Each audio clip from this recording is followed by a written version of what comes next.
और अब बात मिशन बंगाल की, जी हां, जहां मोदी वर्सेस ममता है। ममता बनर्जी के बंगाल में दीदी को महिला और मुस्लिम वोट बैंक का अब तक बड़ा साथ मिला है और इसी साथ पर इस बार भाजपा बड़ा चोट करने की तैयारी में है। आधार बना है संदेश खाली, जहां टीएमसी नेता का महिलाओं के खिलाफ अपराध इस चुनाव बंगाल में बड़ा मुद्दा है। प्रधानमंत्री नरेंद्र मोदी को यूं भी जात पात और धर्म से हटकर महिलाओं का सहयोग मिलता रहा है और यही कारण है कि संदेश खाली के गर्म मुद्दे पर बीजेपी जबरदस्त हमलावर है और प्रधानमंत्री 10 दिनों के भीतर बंगाल में ताबड़तोड़ रैलियां करने वाले हैं। 42 सीटों में 2 से 18 दो चुनाव के बीच पर पहुंची भाजपा बंगाल में इस बार अपने लिए बड़ी जीत देख रही है और ममता बनर्जी के लिए ये जो चुनाव है वो बीजेपी की उम्मीदों को झटका देना सबसे बड़ी चुनौती है। देखिए 42 पर दीदी को चुनौती।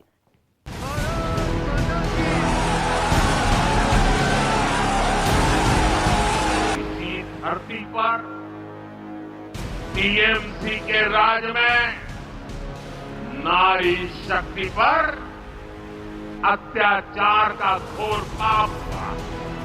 महिला विरोधी टीएमसी सरकार महिलाओं का कभी भला नहीं कर सकती। टीएमसी घोर पाप करे छे। शाहजहां को तो ममता जी गोद में बैठ करके झूला झुला रही थी, तो कैसे पकड़ा जाता? और संदेश खाली का जब तक विचार नहीं मिलेगा, नरेंद्र मोदी जी घर में नहीं बैठेंगे।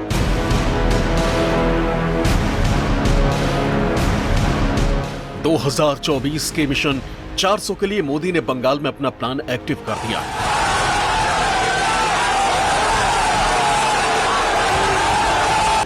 दीदी के घर में इस इम्तिहान को पास करने की जिम्मेदारी प्रधानमंत्री ने खुद अपने कंधों पर उठा ली है, जिसके दम पर अब मोदी सरकार 2024 में बंगाल फतेह करने के सपने देख रही है।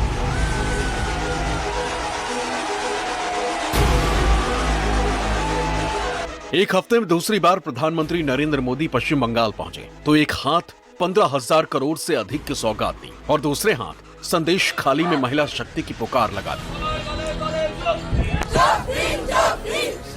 की सुरक्षा, सुविधा और सशक्तिकरण ये मोदी की गारंटी है। ऐसे काम को देखते हुए ही पूरा देश कह रहा है,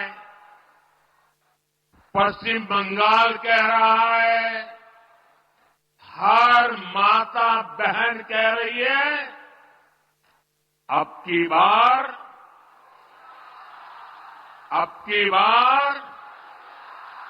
जरा पूरी ताकत से बताइए, अब की बार।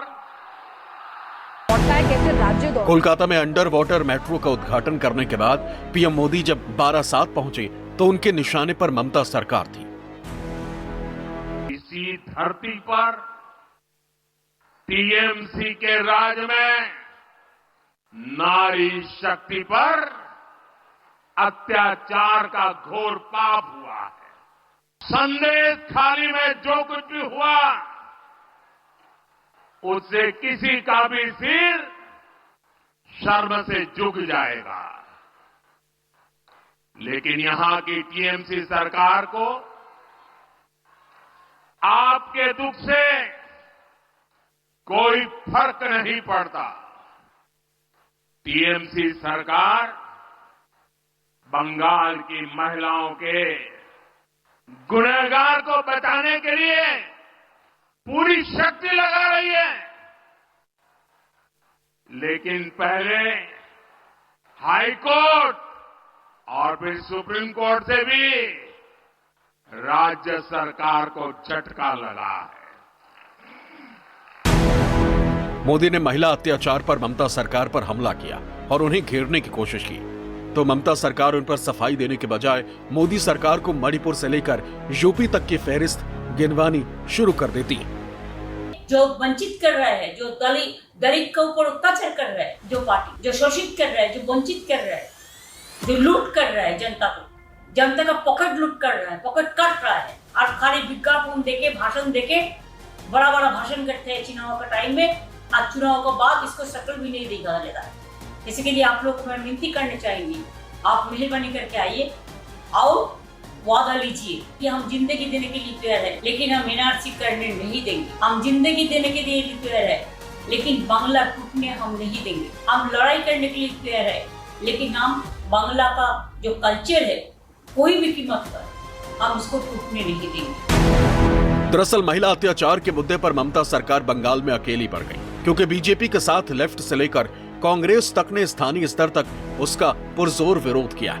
लेकिन पीएम मोदी बंगाल के बहाने पूरे इंडिया गठबंधन को ही निशाने पर ले रहे हैं और महिलाओं के मुद्दे पर बीजेपी को अकेले महिला उत्थान के लिए काम करने वाली पार्टी बताते हैं। पीएम ने बंगाल में भी गिनाया कि केंद्रीय योजनाओं के कारण बंगाल में आज 3 करोड़ जनधन योजना वाले खाते हैं। देश भर में 10 करोड़ सेल्फ हेल्प ग्रुप में 1.25 करोड़ से ज्यादा बंगाल में। महिला समूहों को देश भर में 8 लाख करोड़ रुपए की मदद मिली तो 90,000 करोड़ बंगाल की महिलाओं को मिले। देश भर में 1 करोड़ लखपति दीदियों में 16 लाख लखपति दीदी बंगाल में और मुद्रा योजना में भी 1.25 लाख करोड़ का कर्ज बंगाल की महिलाओं को मिला। साथियों, तुष्टीकरण और तोलाबाजों के दबाव में काम करने वाली टीएमसी सरकार कभी भी बहन बेटियों को सुरक्षा नहीं दे सकती।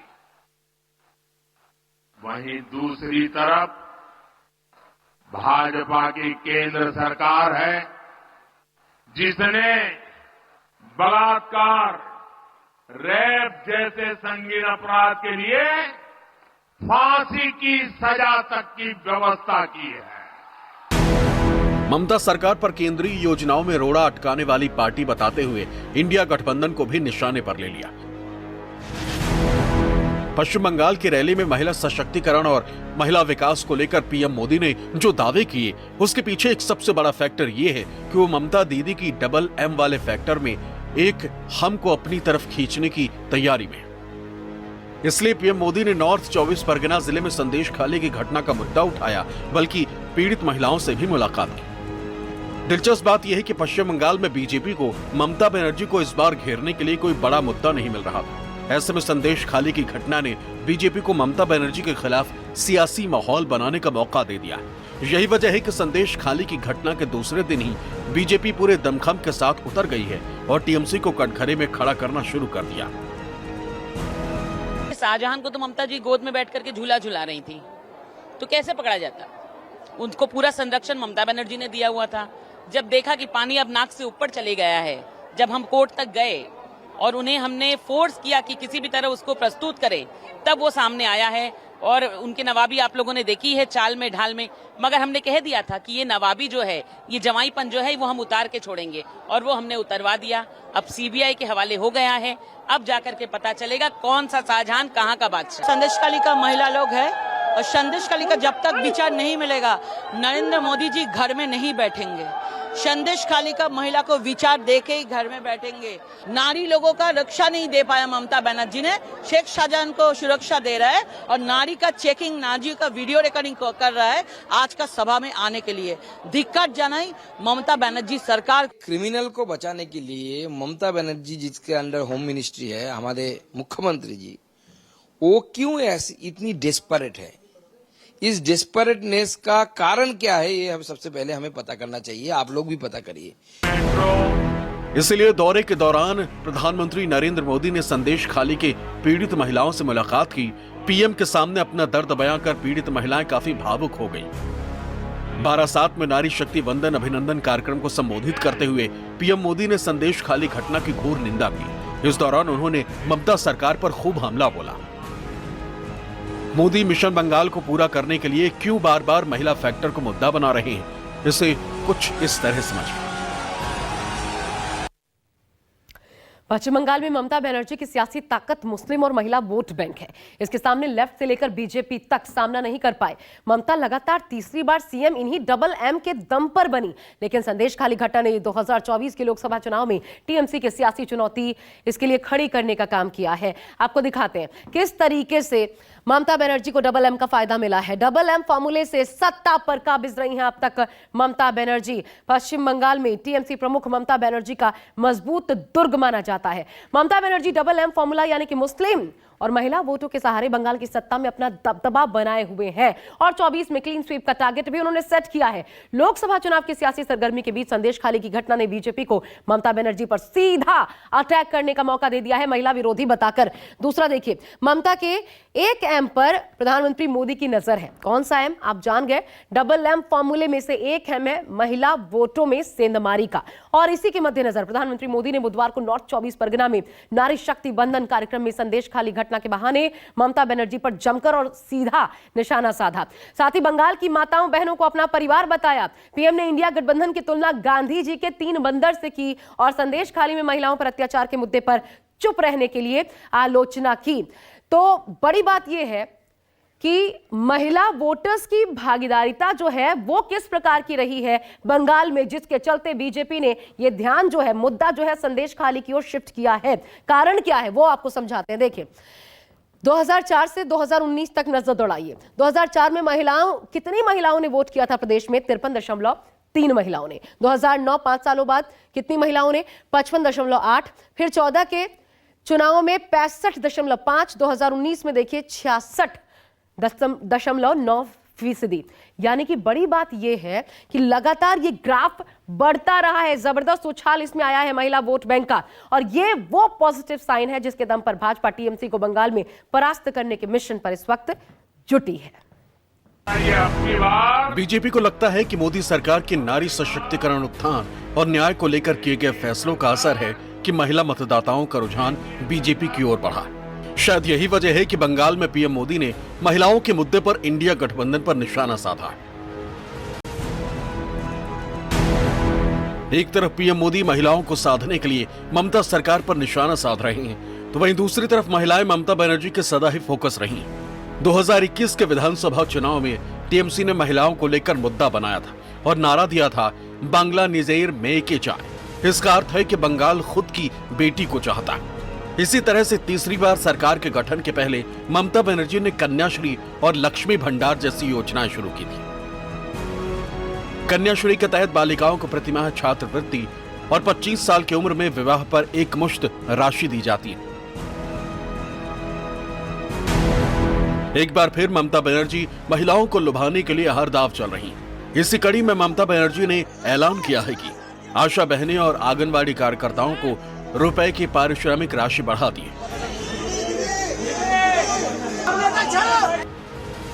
आंगनबाड़ी कार्यकर्ताओं को 8,250 रुपए मिलते हैं, लेकिन अब अप्रैल से उनके वेतन में 750 रुपए की बढ़ोतरी की गई। आईसीडीएस हेल्पर्स को करीब 6,000 रुपए मिलते हैं, लेकिन अप्रैल से इनकी सैलरी में 500 रुपए की बढ़ोतरी की गई। 750 টাকা করে এপ্রিল মাস থেকে বাড়ানো হলো। 2 হচ্ছে যারা অঙ্গনারী ওয়ার্কার আছে তারাও 8,250 টাকার মতো পায় এরকম, তো ওদেরও 750 টাকা করে বাড়ানো হলো এপ্রিল মাস থেকে। আর যারা আইসিডিএস হেল্পার আছে তারাও 6,000 সামথিং পায় এবং তাদেরটাও 500 টাকা করে 1 এপ্রিল থেকে বাড়ানো হলো।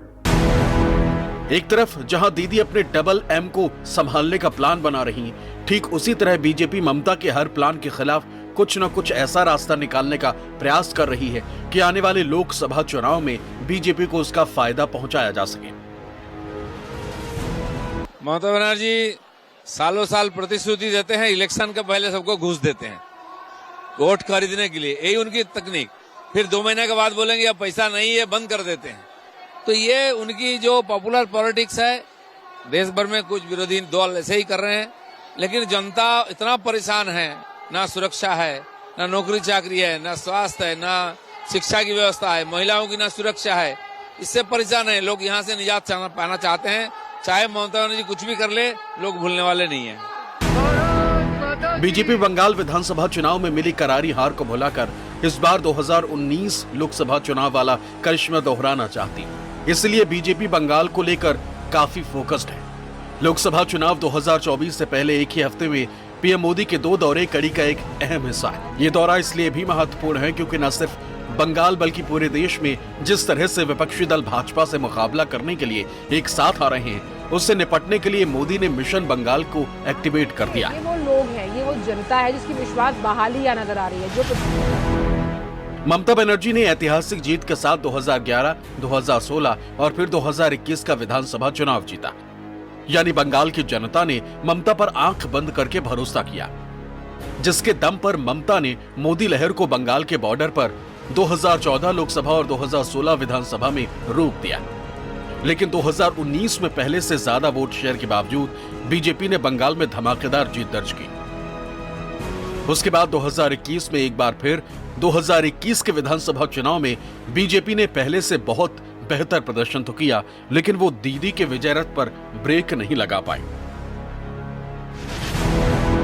बावजूद इन सब के मोदी की पार्टी ने बंगाल में लगातार पहले से ज्यादा बेहतर और बेहतर प्रदर्शन किया, जिसका एक चेहरा यह भी है कि बंगाल में अब कांग्रेस, सीपीएम और सीपीआई का सुपड़ा साफ होता जा रहा है।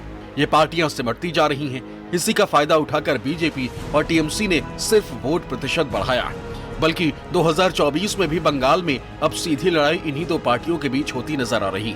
पिछले चुनावों में दोनों को जो वोट शेयर मिले हैं वही जीत का आधार बनेगा। एक को विधानसभा में जीत मिली तो दूसरे को लोकसभा में मिले।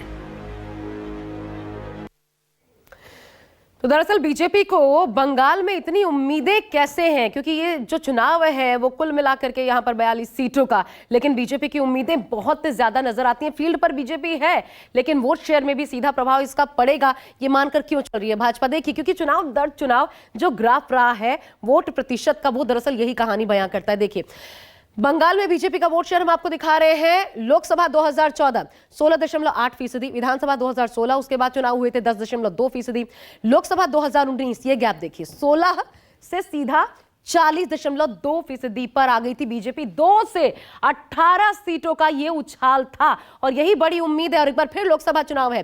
विधानसभा 2021 में देखिए 10 से 37 पर, यानी दोनों ही टर्म्स में फायदा पहुंचा है बीजेपी को। ये तो बीजेपी का वोट शेयर हुआ। अब आपको टीएमसी का वोट शेयर हम दिखा देते हैं। लोकसभा चुनाव 2024 में देखिए 39.4, विधानसभा 2016 44.9, लोकसभा 2019 43.3%, विधानसभा 2021 48%। जो उछाल बीजेपी के वोट शेयर में दिखता है वो उछाल टीएमसी के वोट शेयर में नहीं दिखता, और इसलिए बीजेपी को लगता है कि करारी चोट की जा सकती है। जब मुद्दा गर्म है तो उस लोहे पर अगर वार किया जाए तो उसका सीधा असर होगा। प्रधानमंत्री का महिलाओं के बीच में पहुंचना दरअसल ये एक बड़ा कारण। अब आगे देखिए, हम आपको दिखाते हैं लोकसभा चुनाव 2019 में तमाम पार्टियों का वोट शेयर किस प्रकार का रहा था, क्योंकि कांग्रेस और सीपीएम तो ऑलमोस्ट खत्म वहां पर नजर आती है। टीएमसी 43.3%, बीजेपी 40.2%, मात्र 3 लगभग प्रतिशत का अंतर था। कांग्रेस 5.67, 2 सीटें ममता दीदी देने को तैयार है कांग्रेस को सहयोग में अगर चुनाव लड़ते हैं तो। सीपीएम देखिए 6.28%, सीपीआई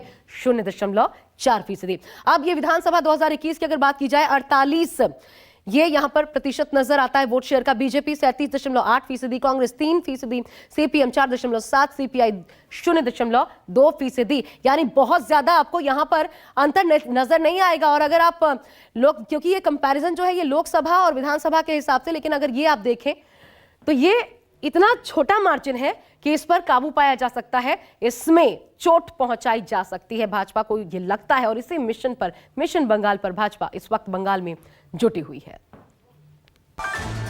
2024 लोकसभा चुनाव के मद्देनजर बीजेपी की नजर बंगाल फतेह करने पर है। बीते 2019 के लोकसभा चुनाव में बीजेपी ने राज्य के 18 लोकसभा सीटों पर बड़ी जीत हासिल करके टीएमसी के किले में बड़ी सेंधमारी की थी। साल 2019 के लोकसभा चुनाव में बीजेपी को लगभग 22 करोड़ वोट मिले थे। ऐसे में इस बार के लोकसभा चुनाव में 35 करोड़ वोटर्स तक पहुंचने का लक्ष्य तय किया गया है। बीजेपी अध्यक्ष जेपी नड्डा लोकसभा चुनाव की आंतरिक बैठकों में 35 करोड़ वोटर्स का टारगेट सेट करने के बाद कह चुके हैं। आगामी 2024 लोकसभा चुनाव की तैयारियों के बीच बीजेपी ने 50% वोट शेयर हासिल करने का लक्ष्य रखा है। आपने 77 सीटों के साथ हमें 38% वोट दिया। मैं आज बंगाल की जनता को कहने आया हूं, 2024 के चुनाव में बाकी की कसर पूरी कर दीजिए। बंगाल में 35 से ज्यादा सीटें भारतीय जनता पार्टी को देकर मोदी जी को प्रधानमंत्री बनाइए। क्योंकि 2022 के विधानसभा चुनाव में कांग्रेस और वाम दलों ने भाजपा को रोकने के लिए खुद को पीछे कर लिया था और पूरा चुनाव केवल भाजपा और तृणमूल कांग्रेस का हुआ था। यही कारण है कि ममता बनर्जी की पार्टी टीएमसी के साथ भी पूरा गैर भाजपाई वोटर इकट्ठा हो गया है और उसका मत प्रतिशत उछलकर 48.02% तक पहुंच गया है। ममता बनर्जी के लिए चिंता की बात यह है कि जो मुस्लिम वोट टीएमसी को एक तरफा मिलता था वो दूसरी पार्टी के पाले में जा गिरा। हाल ही में बनी पार्टी इंडियन सेकुलर फ्रंट ने मुस्लिम वोटों को अपनी ओर शिफ्ट कर ममता दीदी की नींद उड़ा दी। कुल मिलाकर कहें तो ये आंकड़े कहीं न कहीं आने वाले लोकसभा चुनाव में बीजेपी और टीएमसी दोनों पर इफेक्ट डाल सकते हैं। इसीलिए आपके लिए यह समझना भी जरूरी है कि आने वाले लोकसभा चुनाव से पहले हिंदू और मुस्लिम वोटर्स ने कब कब किसका कितना साथ दिया है।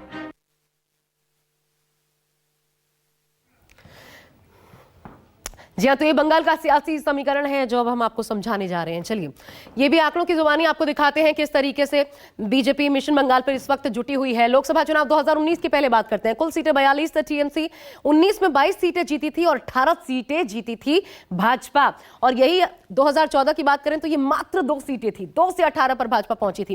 विधानसभा चुनाव 2021 देखिए, टीएमसी जीती 215 सीटें और 295 में कुल मिलाकर के बीजेपी 77 सीटें जीती थी। हालांकि ये बड़ी सेंध मारी थी एक तरीके से कहा जाए। बीजेपी ने बड़ी चोट उस वक्त भी पहुंचाई थी, उम्मीदें इससे बहुत ज्यादा थी लेकिन अपेक्षाकृत वो जरूर कम था, फिर भी बड़ी चोट थी ममता बनर्जी के लिए। अब देखिए, हिंदू वोट्स आपको दिखाते हैं कैसे बीजेपी को साथ लगातार बढ़ता गया है हिंदू वोट्स का। विधानसभा 2016 की बात करें 12% हिंदू वोटर्स बीजेपी के साथ थे, 6% मुस्लिम वोटर्स तब भी बीजेपी के साथ थे। लोकसभा 2019 में देखिए ये कैसे ग्राफ बढ़ा है, 57%। और अगर आप ये लोकसभा विधानसभा का अंतर समझकर भी कहें तो भी विधानसभा 2021 में देखिए यहां से 12 से 50% पर हिंदू वोट बैंक बीजेपी के पाले में आया, जबकि मुस्लिम वोट्स की आबादी देखिए 6%, 4%, 7% आपको ये नजर आता है। अब आपको मुस्लिमों का कितना वोट बैंक मिला है टीएमसी को वो आपको दिखाते हैं। हिंदुओं का भी वोट बैंक देखिए, विधानसभा 2016 में 43% हिंदू वोट बैंक, मुस्लिम्स 51%। जबकि ये देखिए ग्राफ किस तरीके से, फायदा क्यों हुआ बीजेपी को, क्योंकि यहां टीएमसी का ग्राफ गिरा है। और अगर आप कंपैरिजन विधानसभा 2016 और 21 के बीच में भी करें तो भी ग्राफ गिरा है और इसी का फायदा मिला है भाजपा को। यह फायदा इस चुनाव और बढ़ सकता है, ये उम्मीदें हैं। मुस्लिम वोट बैंक देखिए हमेशा से प्रचंड रहा है और साल दर साल ये बढ़ता रहा है।